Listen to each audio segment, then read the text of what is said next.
Hello दोस्तों, आप सब कैसे हैं। आप सभी को मेरा नमस्कार।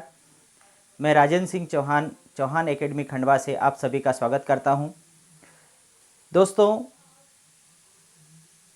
पीजीटी कॉमर्स टीचर की जो वैकेंसियां निकलती है उसमें अलग अलग स्टेट में मध्य प्रदेश, राजस्थान, उत्तर प्रदेश, उसमें वर्ग एक, क्लास एक, या जिसको हम पोस्ट ग्रेजुएट टीचर बोलते हैं।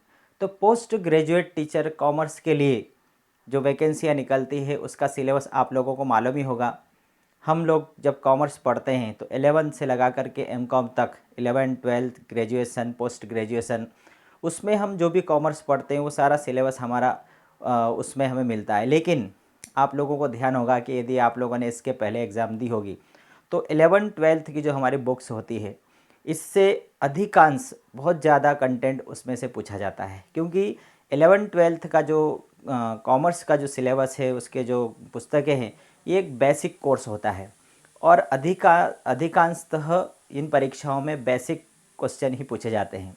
11th में जब हम पढ़ते हैं तो हम लोग डायरेक्ट अकाउंटेंसी पर चले जाते हैं, अकाउंट्स करने लग जाते हैं, journal entry, ledger, trial balance, final account बनाने लग जाते हैं। लेकिन उसकी जो बेसिक चीज़ें हैं, जैसे लेखांकन के जो सिद्धांत हैं, उसकी मान्यताएं, अवधारणाएं, इससे रिलेटेड जो बातें हैं वो हम बहुत कम पढ़ पाते। लेखांकन की जो परिभाषाएं हैं, पुस्तपालन क्या है, इसको हम बहुत कम पढ़ते हैं। केवल पढ़ते भी हैं तो परीक्षा के उद्देश्य से पढ़ते हैं। लेकिन दोस्तों, मैं आपको बता दूं कि पीजीटी कॉमर्स की जो वैकेंसी निकलती है उसके जो पेपर्स होते हैं उन पेपर्स में इससे बहुत ज़्यादा क्वेश्चन आते हैं। आप लोगों ने मेरा पिछला वीडियो देखा होगा तो उसमें आपको उससे रिलेटेड बहुत सारे क्वेश्चन दिखे होंगे कि लेखांकन की परिभाषाएं पूछी है और आगे और हम उससे रिलेटेड प्रश्न पढ़ने वाले हैं। तो चलिए आज उसी कड़ी में हम और आगे स्टार्ट करते हैं।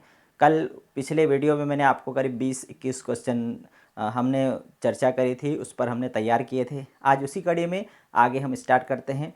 तो चौहान एकेडमी खंडवा के यूट्यूब चैनल के वीडियो यदि आप लोगों को अच्छे लगे तो आप उसे लाइक करें, शेयर करिए और सब्सक्राइब करना न भूलिए। चलिए दोस्तों, स्टार्ट करते हैं। मैं कोशिश करूँगा कि आपके जितने भी क्यूरीज़ है, पीजीटी एग्ज़ाम जो होती है कॉमर्स सब्जेक्ट की, उससे रिलेटेड सारे आपके जितने भी क्वेश्चन हैं उसकी तैयारी हम करने की कोशिश करेंगे। ठीक है, चलिए स्टार्ट करते हैं। 22 नंबर का जो क्वेश्चन है पहला ही दिया है हमारा, चार्टर्ड अकाउंटेंट्स अधिनियम पारित हुआ था। चार्टर्ड अकाउंटेंट्स मतलब सीए। हम जब कॉमर्स लेते हैं तो शुरुआत में जब भी बच्चा 11th में कॉमर्स लेता है तो उससे यदि कोई टीचर पूछता है कि तू क्या कॉमर्स लेकर क्या करोगे, तो हर एक बच्चे का यही सपना होता है कि मैं सीए बनूंगा, चार्टर्ड अकाउंटेंट्स बनूंगा। और वाकई में कॉमर्स की जो चोटी है, कॉमर्स में जो हाईएस्ट जो पहुंचने की जो पिक है वो है चार्टर्ड अकाउंटेंट्स, क्योंकि ये बहुत ही एक वैल्यूएबल पोस्ट होती है, वैल्यूएबल जगह होती है और उसके लिए बहुत मेहनत भी लगती है। तो चार्टर्ड अकाउंटेंट्स अधिनियम पारित हुआ था हमारे देश में। चार्टर्ड अकाउंटेंट्स के लिए कानून बना हुआ है, अधिनियम बना हुआ है। इसको कब पारित किया गया? तो आप लोगों ने पढ़ा होगा, इसमें 4 ऑब्जेक्टिव दिए गए हैं, 1951, 1955, 1959 और 1949। तो कब पारित किया गया? तो हमारे देश में चार्टर्ड अकाउंटेंट्स अधिनियम 1949 में पारित किया गया था। 1949 में पारित किया गया। चलिए आगे बढ़ते हैं। दूसरा क्वेश्चन है हमारे सामने, अंतर्राष्ट्रीय लेखा मानक समिति की लेखा मानक संख्या 2 का विषय है। अंतर्राष्ट्रीय लेखा मानक समिति मतलब the accounting standard number 2 of the international accounting standards committee, international IAS, international accounting standard committee, अंतर्राष्ट्रीय स्तर पर अकाउंट्स के संबंध में अकाउंटिंग स्टैंडर्ड बनाने वाली जो कमिटी है, उसके अकाउंटिंग स्टैंडर्ड नंबर 2 का विषय क्या है। उन्होंने जो अकाउंटिंग स्टैंडर्ड लेखा मानक जो बनाया है, वो उसका जो सेकंड नंबर का जो मानक समिति का जो वो है विषय है वो क्या है। तो हमारे पास 4 ऑब्जेक्टिव है। पहला ऑब्जेक्टिव हमारा दिया गया है स्टॉक का मूल्यांकन और प्रस्तुतिकरण, स्टॉक का valuation and presentation of inventories. दूसरा है डेप्रिसिएशन अकाउंटिंग, मूल्यह्रास लेखांकन। थर्ड नंबर का है सूचनाओं के प्रकटीकरण, मतलब information to be disclosed. And fourth है उपरोक्त में से किसी से नहीं, नॉन ऑफ द अबव। तो यहाँ पर चार में से कौन सा जो विषय है वो अंतर्राष्ट्रीय लेखा मानक समिति के लेखा मानक संख्या 2 का विषय है। IAS के द्वारा जो बनाए गए स्टैंडर्ड है, अकाउंटिंग स्टैंडर्ड AS2 का सब्जेक्ट कौन सा है। तो इसमें से कौन सा विषय आंसर आएगा हमारा, तो वो आंसर है पहला ही वाला हमारा आंसर आएगा, स्टॉक का मूल्यांकन और प्रस्तुतिकरण। ये वाला उसका आंसर है, स्टॉक का मूल्यांकन और प्रस्तुतिकरण, जो AS2 IAS का AS2 स्टॉक का मूल्यांकन और प्रस्तुतिकरण। आगे बढ़ते हैं हम। 24 नंबर का क्वेश्चन है, आधुनिक युग में लेखांकन जाना जाता है।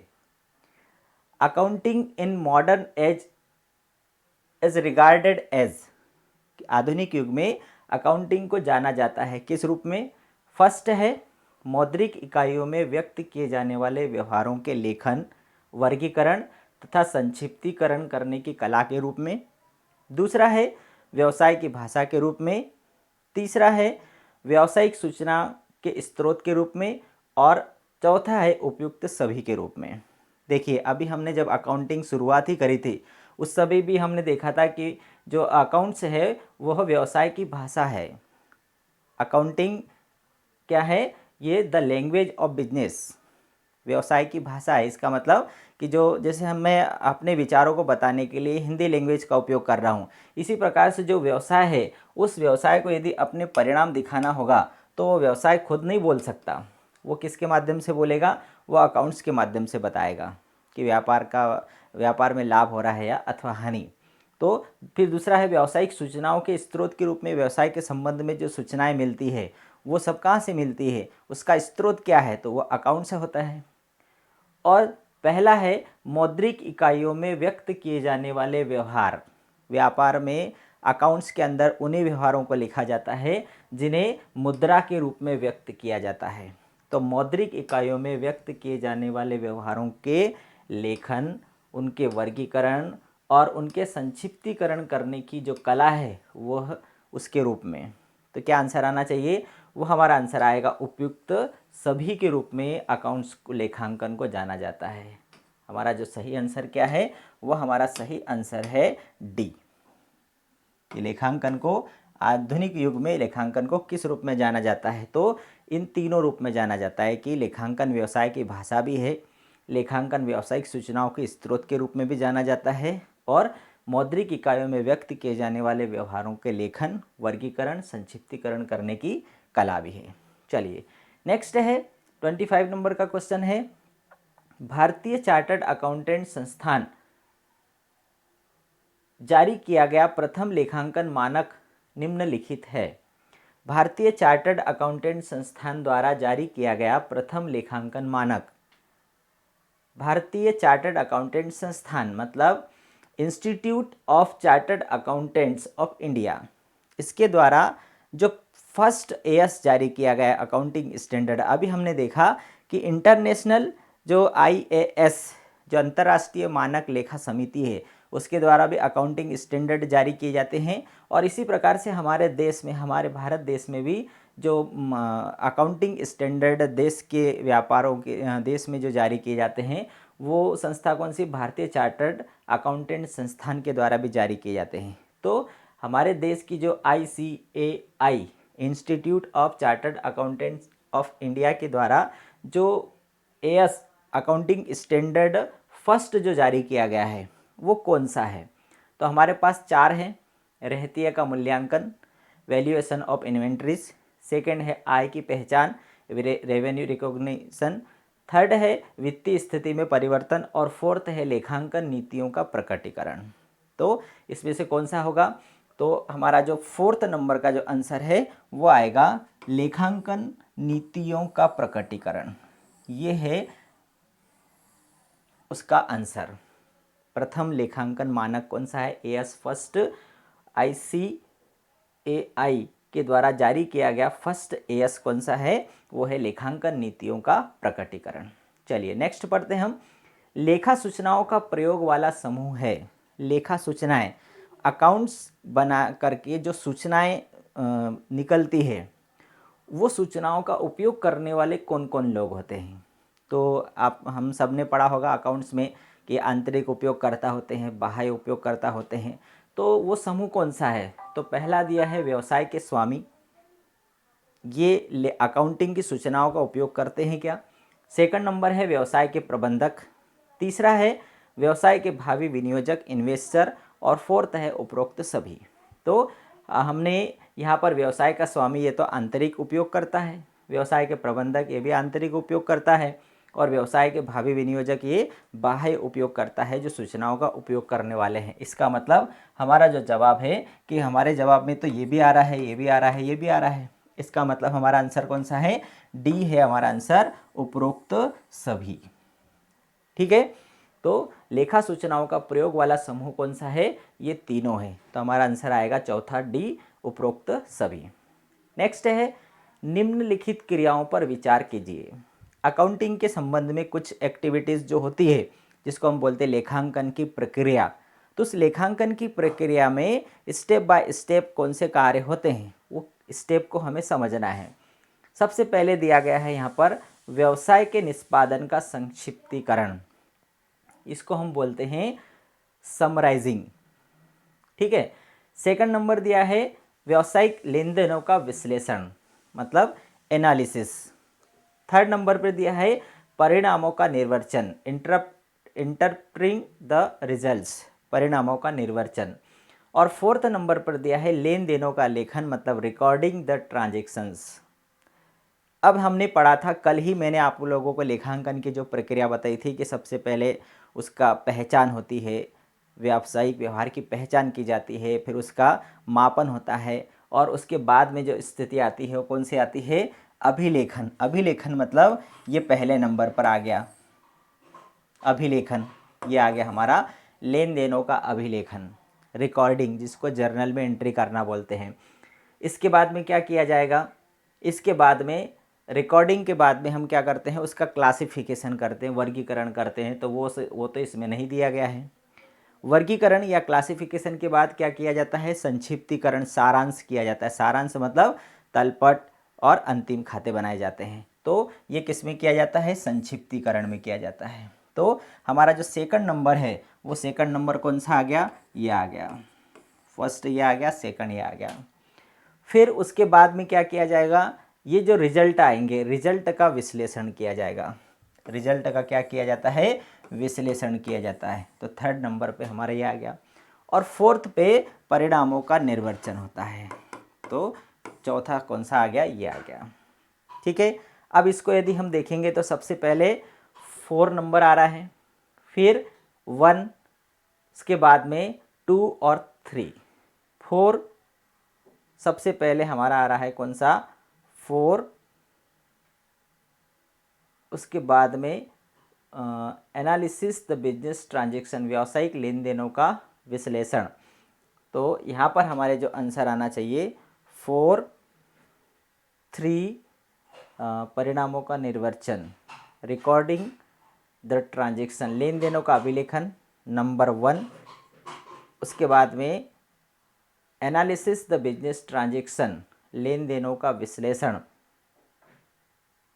और संक्षिप्तीकरण, व्यवसाय के निष्पादन का संक्षिप्तीकरण, समराइजिंग और विश्लेषण। तो यहाँ पर जो हमारा जवाब आना चाहिए वो आना चाहिए 4। देखिए हमारा जवाब क्या आना चाहिए? 4, फिर सेकंड नंबर पे 1, फिर आना चाहिए 2, और फिर आना चाहिए 3। 4 1 2 3, 4 1 2 3, जो कि इसमें हमारा वो जवाब नहीं है। ठीक है। तो हमारा जो जवाब सही आना चाहिए 4 1 2 और 3, क्योंकि कल जो हमने पढ़ा था उसमें हमने पढ़ा था सबसे पहले क्या होता है? पहचान होती है। उसके बाद में हमने पढ़ा था मापन होता है।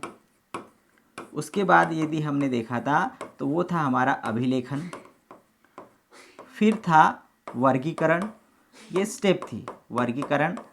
उसके बाद में संक्षिप्तीकरण या सारांश निकालना, संक्षिप्तीकरण। और उसके बाद में था विश्लेषण, और विश्लेषण के बाद में था निर्वचन। ठीक है, ये हमारी स्टेप थी। तो नंबर 1 पर हमारा आ रहा है लेन देनों का अभिलेखन, ये सही है 4 नंबर का।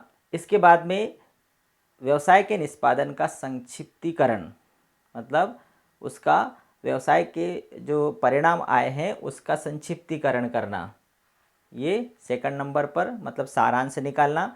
3rd नंबर पे उसका विश्लेषण करना लेन देनों का, और 4th नंबर पे निर्वचन करना। ठीक है, तो हमारा जो जवाब ये आना चाहिए 4, 1, 2, 3।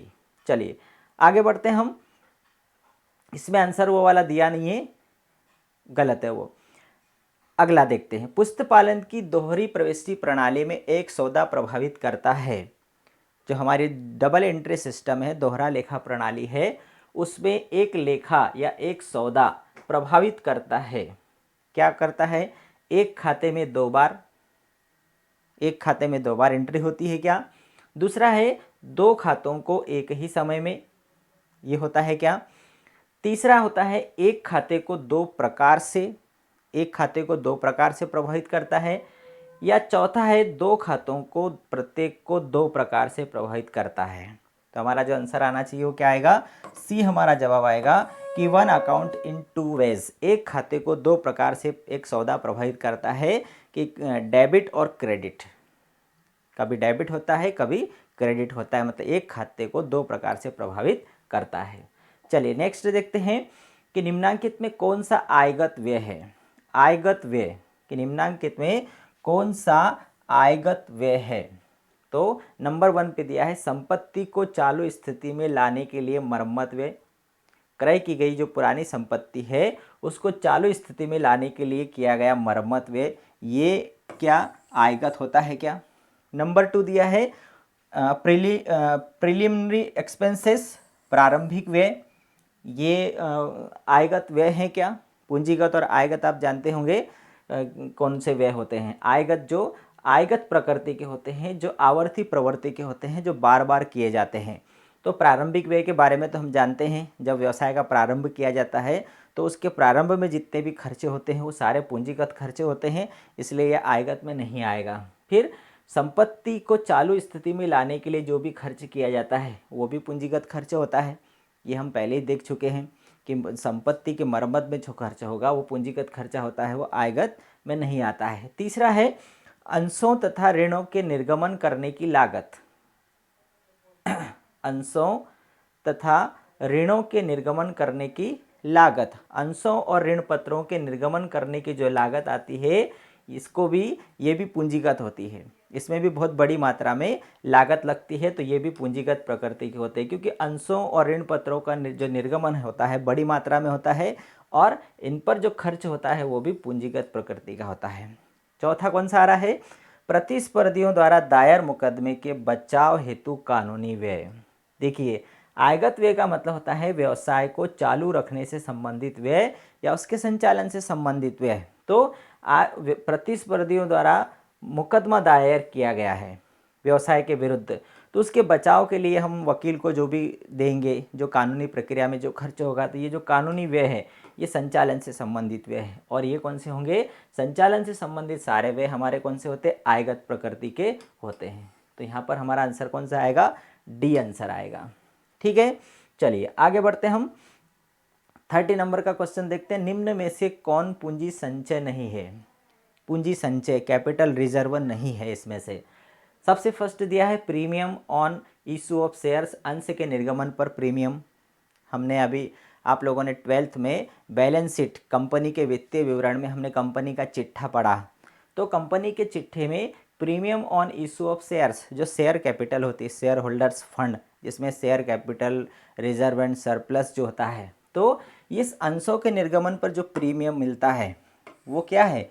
वह पूंजी संचय होता है, वो रिजर्व में जाता है वो। तो ये तो पूंजी संचय ही है, इसको हम कैपिटल रिजर्व बोलेंगे। फिर अगला कौन सा है? समामेलन की पूर्व का लाभ, प्रॉफिट्स प्रियर टू इनकॉर्पोरेशन, समामेलन के पूर्व का जो लाभ है ये भी कैसा है? पूंजीगत लाभ होता है। जिस प्रकार से प्रारंभिक व्यय पूंजीगत व्यय होते हैं उसी प्रकार से प्रारंभिक जो लाभ होता है समामेलन के पूर्व का लाभ भी कौन सा होगा, पूंजीगत संचय में जाएगा, पूंजीगत लाभ होगा। तीसरा है लाभांश समानीकरण संचय, लाभांश समानीकरण संचय, dividend equalisation reserve, dividend equalisation reserve. इसका मतलब कि लाभांश प्रतिवर्ष दिया जाता है और लाभांश की दर को स्थायी बनाए रखने के लिए, लाभांश को कंटिन्यू बनाए रखने के लिए ये संचय बनाया जाता है। तो ये पूंजीगत संचय नहीं है। ये किस प्रकार का है, ये हर साल उपयोग होने वाला संचय है, इसलिए इसे हम पूंजीगत संचय की श्रेणी में नहीं रखेंगे। लाभांश समानीकरण संचय को, यह वाला हमारा आंसर आएगा सी, क्योंकि बाकी तो जो अंशों के निर्गमन पर जो प्रीमियम है ये भी बैलेंस शीट में हम लिखते हैं, रिजर्व एंड सरप्लस में। समामेलन के पूर्व का लाभ ये भी पूंजीगत प्रकृति का होता है। स्थायी संपत्तियों के विक्रय पर हुए लाभ ये भी हमारा पूंजीगत प्रकृति का होता है। तो हमारा आंसर कौन सा आ गया, सी वाला आंसर आ गया।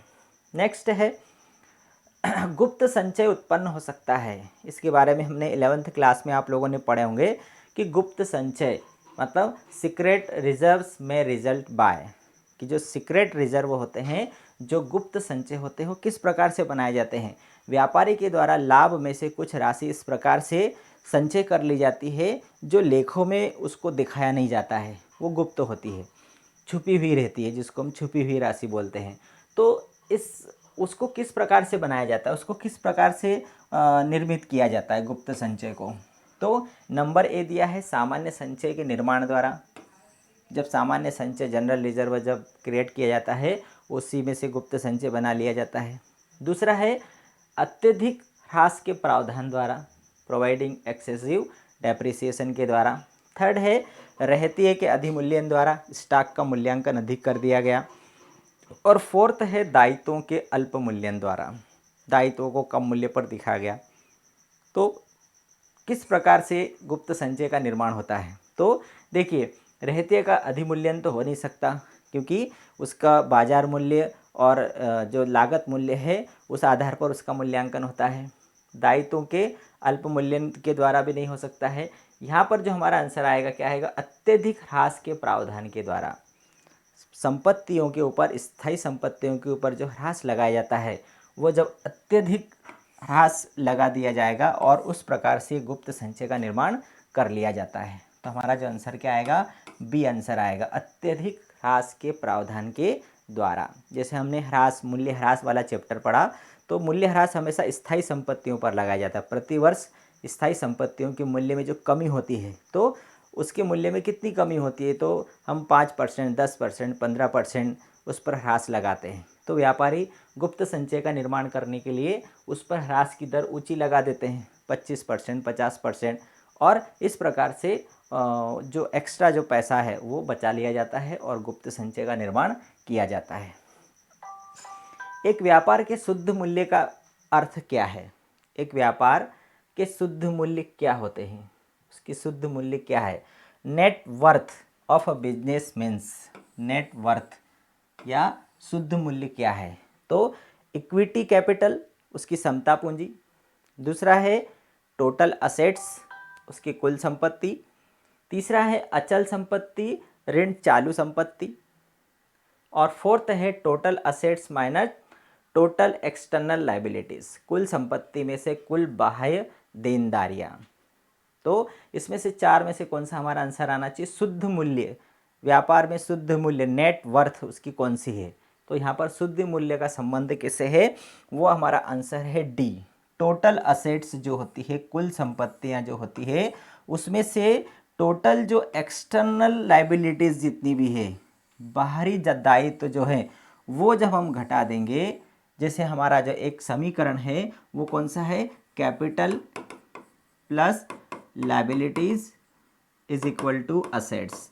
तो जो असेट्स है, इस असेट्स में से हम लायबिलिटीज़ जब घटाएंगे तो बराबर हमारी क्या जाएगी, कैपिटल, नेट वर्थ आ जाएगी। मतलब लायबिलिटीज़ भी कौन से, बाहरी दायित्व, क्योंकि पूंजी में सारे आंतरिक दायित्व आ जाते हैं। तो बाहरी दायित्व जो है, संपत्तियों में से एक्सटर्नल लायबिलिटीज़ हम घटा देंगे तो जो बचा है वह ओनर्स फंड होगा, वह होगा मालिक का फंड होगा। और वही उसकी नेट वर्थ होती है, वही उसकी शुद्ध मूल्य उसका कहलाता है। चलिए 33 नंबर है, भारत में लेखांकन मानदंडों का प्रतिपादन होता है। इंडिया में the accounting standards in India are prescribed by, कि अकाउंटिंग स्टैंडर्ड भारत में किसके द्वारा बनाए जाते हैं, किसके द्वारा प्रतिपादित होते हैं। तो पहला है कंपनी लॉ बोर्ड द्वारा, दूसरा है institute of chartered accountants of India, तीसरा है institute of cost and work accounts in India, और फोर्थ है इंडियन स्टैंडर्ड्स बोर्ड। तो इसमें से किसके द्वारा लेखांकन मानदंडों का प्रतिपादन होता है? एएस जो अकाउंटिंग स्टैंडर्ड होते हैं उनका जो प्रिस्क्राइब्ड जो होते हैं वो किसके द्वारा होता है? तो हमारा आंसर क्या आना चाहिए? हमारा आंसर है, एक ही संस्था हमारे ध्यान में है और वो है institute of chartered accountants of India के द्वारा, इनके द्वारा अकाउंटिंग स्टैंडर्ड्स का प्रतिपादन किया जाता है। 34 है, लेखांकन मानक 8 का संबंध है। लेखांकन मानक जो 8 है, अकाउंटिंग स्टैंडर्ड 8, अकाउंटिंग स्टैंडर्ड ऐसे बहुत सारे हैं, तो उसमें जो 8वें नंबर का अकाउंटिंग स्टैंडर्ड जो बनाया गया, अभी जैसे हमने देखा था कि अकाउंटिंग स्टैंडर्ड फर्स्ट का कौन सा विषय है, सेकंड का कौन सा विषय है, जो हमने देखा था, तो उसमें फर्स्ट का कौन सा था? लेखांकन की नीतियों के संबंध में था वो, ठीक है। दूसरे सेकंड नंबर वाला कौन सा था? स्टॉक से संबंधित था। तो यहाँ पर लेखांकन मानक 8 का संबंध किससे है? तो लेखांकन मानक 8 का जो संबंध है वो है हमारा शोधन एवं विकास लेखांकन से। थर्ड वाला accounting for research and development, accounting for research and development, accounting के संबंध में शोधन मतलब रिसर्च करने से और उसके विकास से रिलेटेड है अकाउंटिंग स्टैंडर्ड 8।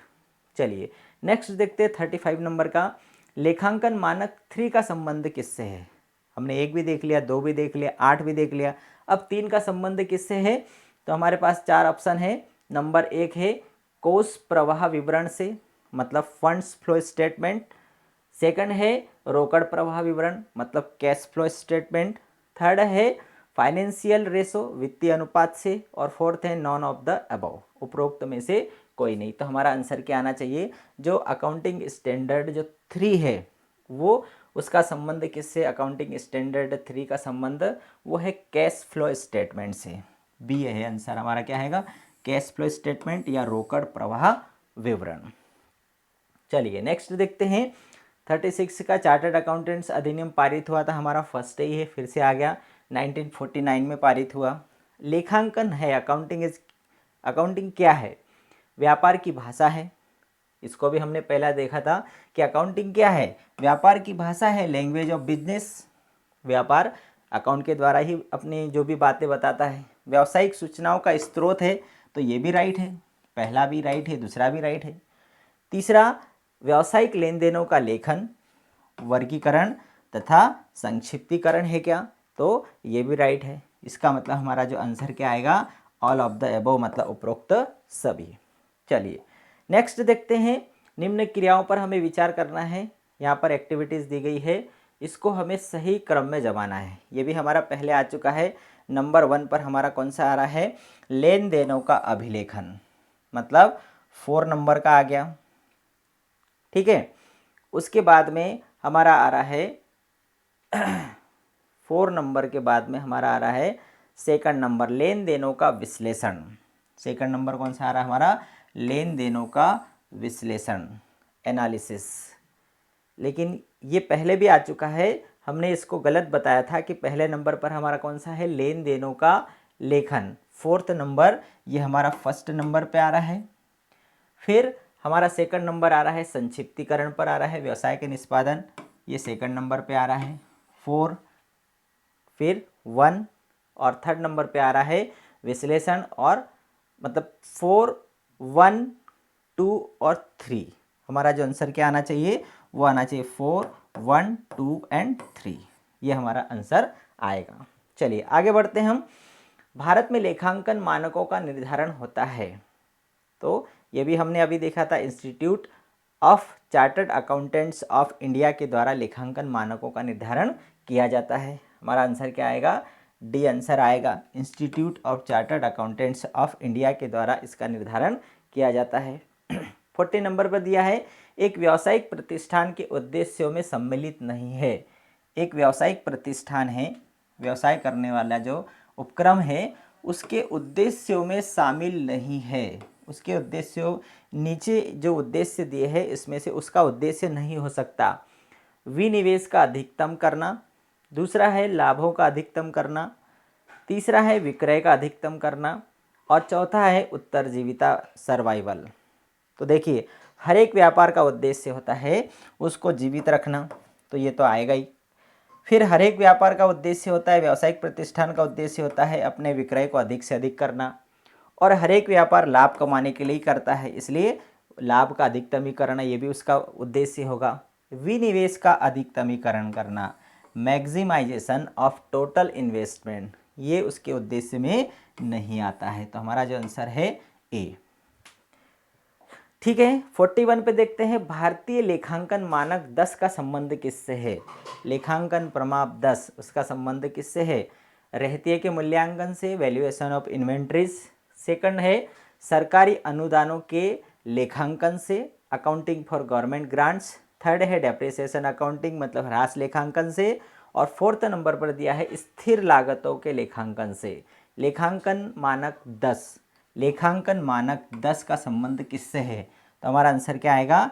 डी आंसर आएगा, अकाउंटिंग फॉर फिक्स्ड कॉस्ट, मतलब स्थायी संपत्तियों के लेखांकन से संबंधित है लेखांकन प्रमाप 10। नेक्स्ट आगे देखते हैं हम, लेखांकन की परिभाषा से निम्नलिखित कार्य उभरते हैं। जब अकाउंटिंग की हम परिभाषा पढ़ेंगे तो उसमें से कौन कौन से कार्य हमारे सामने निकल कर आते हैं। तो कौन कौन से कार्य सामने निकल कर आते हैं? सबसे पहला हमारा कौन सा काम है? लेखा करना। फर्स्ट नंबर पर हमारा कौन सा कार्य आ गया? लेखा करना। उसके बाद में क्लासिफिकेशन करना, ये सेकंड नंबर पर आ गया। उसके बाद में संक्षिप्तीकरण करना, ये थर्ड नंबर पर आ गया, समराइजिंग। और फोर्थ नंबर पर आ गया निर्वचन करना। इसका मतलब 3 1 4 2, 3 1 4 3 1 4 2, ये आ गया आंसर हमारा 3 1 4 2। सबसे पहले लेखा किया जाता है, जर्नल एंट्री में लेखा किया जाता है जिसको हम बोलते हैं रिकॉर्डिंग, ये लेखांकन की प्रक्रिया है। सेकंड नंबर पर फिर उसको खाता बही में अलग अलग क्लासिफिकेशन किया जाता है जिसको वर्गीकरण कहते हैं। थर्ड नंबर पर फिर उसका समराइजिंग संक्षिप्तीकरण किया जाता है जिसको हम बोलते हैं सारांशीकरण करना, मतलब तलपट बनाना, अंतिम खाते बनाना। और फोर्थ नंबर पर आता है उसका निर्वचन करना, मतलब उसके विश्लेषण करना। ठीक है, तो ये उसकी प्रक्रिया है। तो 3 1 4 2 ये उसका सही आंसर है। नेक्स्ट देखते हैं लेखांकन मानक 6। लेखांकन मानक 6 का संबंध किससे है? अकाउंटिंग स्टैंडर्ड 6 जो ह्रास से संबंधित है, डेप्रिसिएशन से संबंधित है, का प्रयोग संस्तुत किया गया है, निम्न के लिए किया गया है। Accounting standard 6 relating to depreciation is recommended for use by, किसके लिए उपयोग करने के लिए कहा गया है? फर्स्ट दिया है किसी मान्य स्टॉक एक्सचेंज में सूचीबद्ध कंपनियों के लिए। सेकंड नंबर दिया है निर्माण व्यवसाय में लगी हुई कंपनियों के लिए। थर्ड नंबर है निर्माणी तथा व्यापारिक व्यवसाय में लगी हुई कंपनियों के लिए। और फोर्थ नंबर है हमारा सभी प्रकार के व्यावसायिक उपक्रमों के लिए। तो इसमें से जो ह्रास से रिलेटेड जो लेखांकन मानक 6 है वो किसके लिए दिया गया है? तो वह है किसी मान्य स्टॉक एक्सचेंज में सूचीबद्ध कंपनियों के लिए, ये उनके उपयोग के लिए दिया गया है। चलिए आगे बढ़ते हैं हम 44 नंबर का क्वेश्चन देखते हैं। लेखांकन का मुख्य उद्देश्य क्या है? तो सबसे पहला उसका उद्देश्य क्या है? लेखांकन या अकाउंटिंग क्यों की जाती है? व्यापार के लाभ हानि तथा संपत्तियों और दायित्वों को ज्ञात करने के लिए। ये तो हमें मालूम है कि लेखांकन क्यों किया जाता है, लाभ हानि ज्ञात करना और संपत्ति और दायित्वों को ज्ञात करने के लिए। तो ये तो हमें लग ही रहा है, ये उसका उद्देश्य है। और आगे देख लेते हैं, माल के रहतिये की स्थिति ज्ञात करना, तो ये तो इसी में आ गया। व्यापार खाता बनाते हम, लाभ हानि खाता, चिट्ठा जो बनाते इसमें स्टॉक आता है, ओपनिंग स्टॉक, क्लोजिंग स्टॉक। तो ये उसी में शामिल हो गया, मतलब ये अलग से नहीं आएगा। तीसरा, नगद की स्थिति ज्ञात करना, बैलेंस शीट में हम कैश लिखते ही है तो ये अलग से इसमें भी नहीं आएगा। और चौथा क्या है, कर्मचारियों की गलती और कपटों को ज्ञात करना। जो अकाउंट्स हम लिख रहे हैं, ये जो काम कर रहे हैं, इसी से हमें सब पता चल जाता है। इसका मतलब हमारा आंसर कौन सा है, ए है। लेखांकन का मुख्य उद्देश्य, इसमें सारी बातें आ गई। लास्ट देखते, व्यवसाय की पूंजी है, कैपिटल ऑफ बिजनेसेस। व्यवसाय की पूंजी क्या है, नगद है क्या। जो बैलेंस शीट यदि हम देखेंगे तो बैलेंस शीट में जो व्यवसाय की पूंजी लिखी जाती है वह दायित्व पक्ष में लिखी जाती है, तो कैश तो संपत्ति पक्ष में लिखा जाता है। इसका मतलब कि जो पूंजी है वो हमारा कैश नहीं है। दूसरा, असेट साइड में लिखी जाती क्या, नहीं लिखी जाती। तीसरा, लाइबिलिटीज़, अलाइबिलिटीज़ दायित्व पक्ष में लिखी जाती है, तो वो तो हम बोलते ही शुरू से बोलते आए कि जो व्यवसायी के द्वारा लगाई गई पूंजी क्या है, दायित्व होता है, अलाइबिलिटीज। सी है, नॉन ऑफ द अबव, उपरोक्त में से कोई नहीं। तो हमारा आंसर जब सी आ गया तो आंसर सी है कि क्या है, व्यवसाय की पूंजी क्या है, एक दायित्व है। ठीक है, तो आप लोगों को क्लियर हो गया होगा इसमें, व्यवसाय की पूंजी एक दायित्व है। फिर लेखांकन का मुख्य उद्देश्य क्या है, व्यापार के लाभ हानि, संपत्ति और दायित्वों को ज्ञात करना। इसी प्रकार से जो लेखांकन मानक 6 जो ह्रास से रिलेटेड है, उसको किसके प्रयोग के लिए बनाया गया है, तो किसी मान्य स्टॉक एक्सचेंज में जो सूचीबद्ध कंपनियां हैं उसके प्रयोग के लिए बनाया गया है। बाकी ये क्रम भी मैंने बता दिया। ये लेखांकन की क्या है, ये प्रक्रिया है। लेखा किया जाता है, फिर वर्गीकरण किया जाता है, संक्षिप्तीकरण किया जाता है, फिर निर्वचन होता है। फिर लेखांकन प्रमाप 10 किससे है, तो स्थायी संपत्तियों के रिकॉर्ड रखने से संबंधित है। फिर एक व्यावसायिक प्रतिष्ठान के उद्देश्य में सम्मिलित नहीं है, तो हमें मालूम है लाभ कमाना, विक्रय अधिक करना, फिर उसको जीवित रखना, ये सभी उसके उद्देश्य है। लेकिन विनिवेश का अधिकतम ही करना, ये उसके उद्देश्यों में शामिल नहीं है। फिर ये तो हमें मालूम, institute of chartered accountants of India के द्वारा ही लेखांकन मानक बनाए जाते हैं। फिर ये क्रियाएं भी हमने देख ली थी। लेखांकन क्या है, तो लेखांकन व्यापार की भाषा भी है, सूचनाओं का स्रोत भी है। फिर व्यावसायिक लेन देनों का लेखन, वर्गीकरण और संक्षिप्तीकरण भी है, मतलब उपरोक्त सभी है। एक्ट कब बना, चार्टर्ड अकाउंटेंट एक्ट 1949 को बना। फिर ये हमने देखा था लेखांकन मानक 3 किससे रिलेटेड है, तो कैश फ्लो स्टेटमेंट से संबंधित है। एएस फर्स्ट ये नीतियों से संबंधित है, व्यवसाय की नीतियों से रिलेटेड है। AS2 स्टॉक से रिलेटेड है। AS3 कैश फ्लो स्टेटमेंट से रिलेटेड है। AS6 ह्रास से रिलेटेड है। और AS10 ये स्थायी संपत्तियों से रिलेटेड है। ठीक है, तो जितने भी अकाउंटिंग स्टैंडर्ड है, अब AS8 ये किससे रिलेटेड है, शोधन एवं विकास लेखांकन से, accounting for research and development से रिलेटेड है। ठीक है, ज़्यादातर तो क्लियर ही हो गए। भारत में लेखांकन मानदंड किसके द्वारा प्रतिपादित होते हैं, तो ICAI, institute of accounting, institute chartered accountants of India, institute of chartered accountants of India. फिर है गुप्त संचय, अधिक ह्रास लगाकर बनाया जाता है। पूंजी संचय नहीं है, ये भी आप लोगों को क्लियर हो गया था। आयगत व्यय, कानूनी व्यय आयगत व्यय होता है। दोहरा लेखा प्रणाली में एक खाता 2 प्रकार से प्रभावित होता है, डेबिट और क्रेडिट के द्वारा। ठीक है, ये सारी जो बातें हैं आप लोगों को मैंने क्लियर कर दी है। लेखांकन सूचनाओं के उपयोगकर्ता कौन है, मालिक भी होता है, प्रबंधक भी होता है, निवेशक भी होता है, मतलब उपरोक्त सभी है। भारतीय चार्टर्ड अकाउंटेंट संस्थान द्वारा जारी किया गया लेखांकन प्रमाप किससे संबंधित किया गया, लेखांकन नीतियों के प्रकटीकरण से रिलेटेड है। ठीक है, ये क्रम आ गया था। और लेखांकन प्रमाप 2 किससे रिलेटेड है, स्टॉक के मूल्यांकन उसके प्रस्तुतिकरण से रिलेटेड है। ठीक है, तो ये लेखांकन या अकाउंटिंग से रिलेटेड जो है इंट्रोडक्शन टू अकाउंटिंग, ये हमने उसका परिचय देखा कि लेखांकन का मतलब क्या है। उससे रिलेटेड बहुत सारी हमने बातें देखी। करीब हमने 40, 42, 46, 45 क्वेश्चन हमने देखे। केवल अकाउंट्स का जो परिचय है 11th क्लास में, जो हम लेखांकन जो पहले ही जो चैप्टर पढ़ते हैं इंट्रोडक्शन टू अकाउंटिंग, लेखांकन से परिचय, उससे रिलेटेड हमने 45 क्वेश्चन देखे हैं।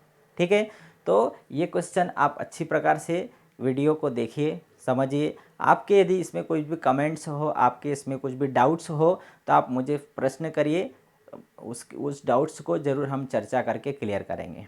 ठीक है, तो आपको वीडियो अच्छा लगे आप लाइक करें, शेयर करें और उसको सब्सक्राइब करना ना भूलें। Okay, thank you.